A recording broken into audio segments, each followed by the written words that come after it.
հատվածում, հիմա էլի դեպ,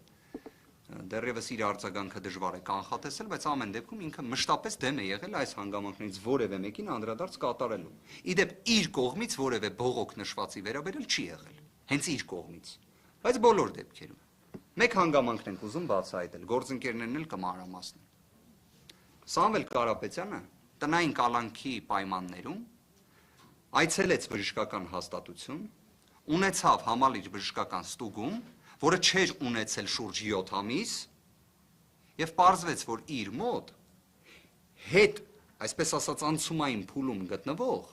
թոքաբորբ է երկկողմանի, որը ախտորոշվել է փաստացի արդեն այսօր, այնպիսի պայմաններում, որ դա ունեցել է 2 ամսվա վաղեմություն։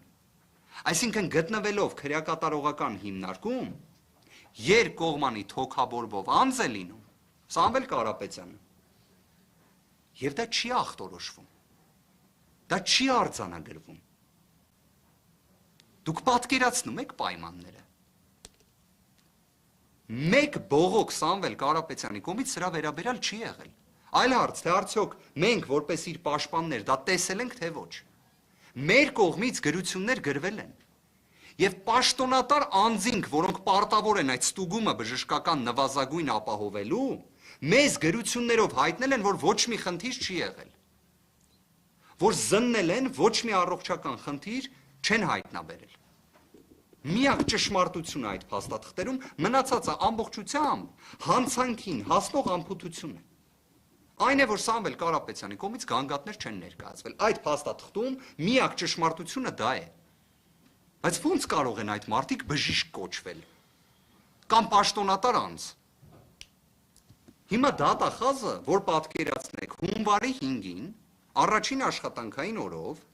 ոչ թե միջոց է ձեռնարկում պարզելու համար, քննիչը ջանասիրություն դրսևորում է, թե ոչ, Սամվել Կարապետյանի առողջական վիճակը ինչպես է, եւ այլն, այլ մեկ գործողություն ունի անելու, դա բողոք ներկայացնելն է։ Իդեպ արձեռնել մուտք են արել, որ պատկերացնեք հարգելի գործընկերներ, հիմքն էլ նրանում է, կարճ ասած, ինչի համար կալանք չլինի։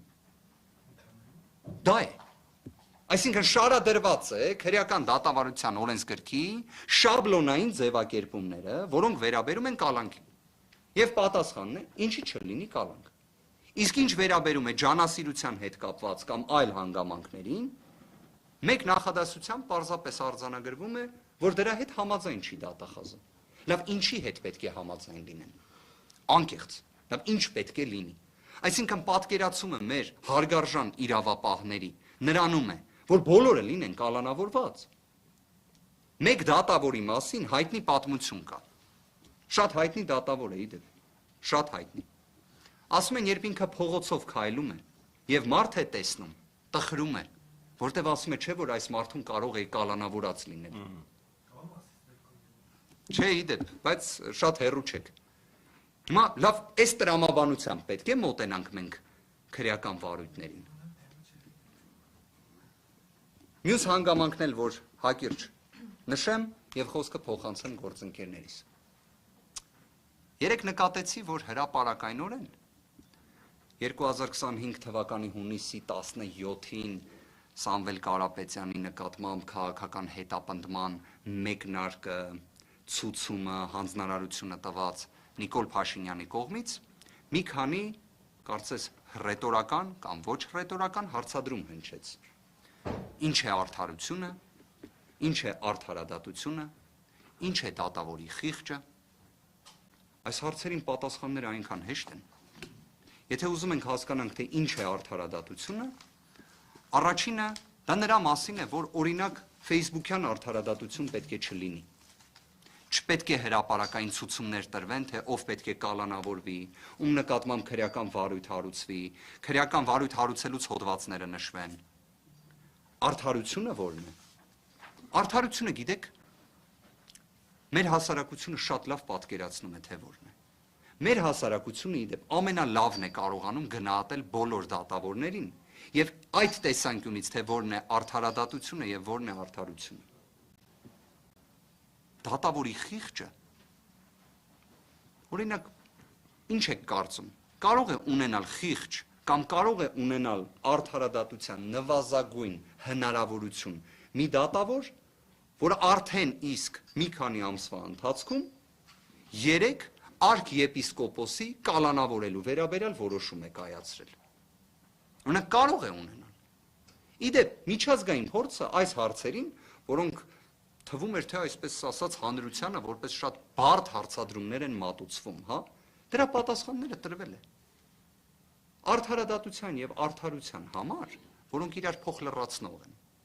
Առաջին երաշխիքը մարդասիրությունն է։ Տարական մարդասիրությունը։ Տարական, որ մարդիկ կալանքը չֆետիշացնեն, այդ ժամանակ լինում է արդարություն, այնուհետև արդարադատություն։ Տարական մարդասիրության արկայությունն է երաշխիքը, որ լինի արդարություն, որ լինի արդարադատություն եւ դատավորների խիղճ գոյություն ունենա։ Երկրորդ հանգամանքն էլ կա։ Կոչվում է իրավունքի գերակայություն։